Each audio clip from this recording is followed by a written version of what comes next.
Hello again. I'm Mary Bond, and I'd like to remind you that having healthy, adaptable posture depends on having healthy, adaptable feet. An estimated 75% of people in the U.S.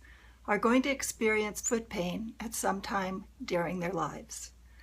This is because our feet are the most misunderstood sensory organs in our bodies. Yes, sensory organs. For all our technological expertise, we still have caveman feet. They're meant to palpate the ground for twigs and pebbles, slipperiness and traction, textures and vibration. But most of us, like these people, spend our days walking on hard, flat surfaces. If your feet were like ears, that would be like being able to hear only one sound. Pretty soon, they'd prefer to be deaf. Your feet would rather be doing something like this, or this. The massage I'm going to show you is something you can do while you're watching a movie. It helps restore movement to your forefoot and toes. And when you restore movement to your feet, you restore their ability to sense the ground the way your caveman ancestors did. First step is to thread your fingers carefully in between your toes.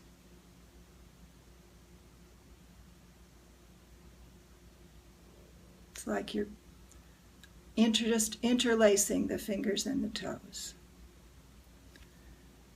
And that might be, initially, all that you can manage. It could be quite uncomfortable if your toes are stiff.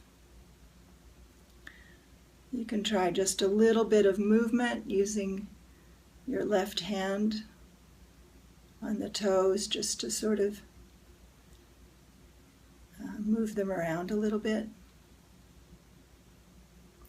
And then I like to keep my fingers passive and just see if I can get the toes to move against the fingers, especially focusing on the little toe, the fourth toe, and the big toe.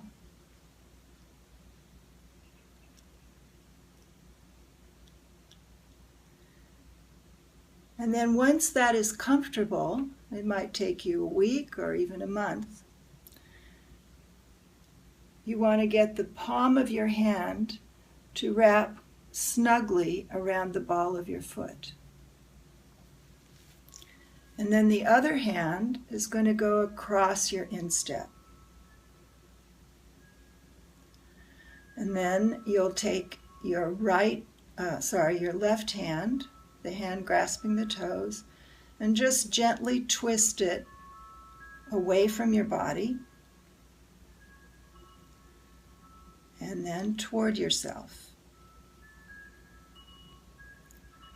The other hand, the right hand, is grasping firmly but gently, keeping the tarsals, the midfoot, and the heel quiet so that your stretch is taking place through the metatarsal area.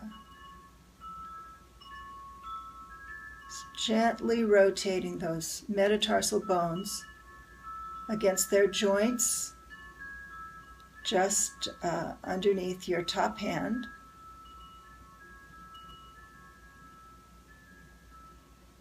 And notice the movement is very slow.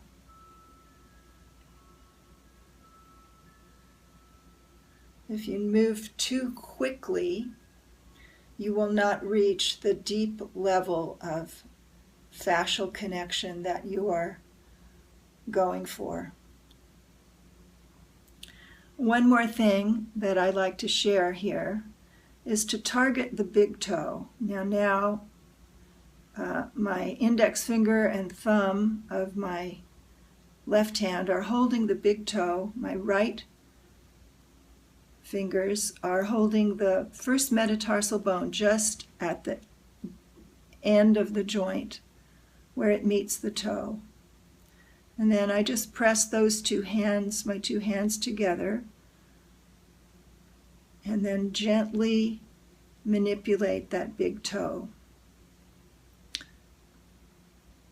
All of us wear shoes that are too narrow in the toe box, restricting the movement of our toes and tending to make this big toe angle in towards the other toes.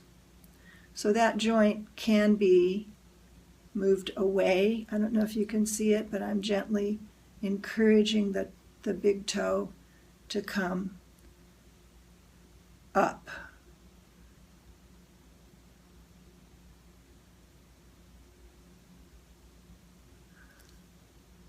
So then maybe another little twist, a little stretch, and gently removing my hand, giving the toes a nice little pull and stretch, and you're done. This is what you just did. Threading your fingers between the toes,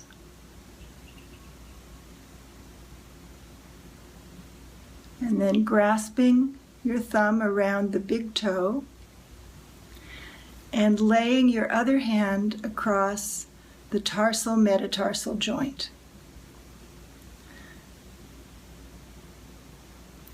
Then you're going to begin to twist using the hand around your toes to twist the metatarsal bones against the midfoot. Be sure to stand up and notice how each foot feels after you work with it. This moment of awareness helps your sensory cortex build a more complex mapping of your feet. And whenever you have the chance, give your feet a taste of the real thing. Thank you for watching.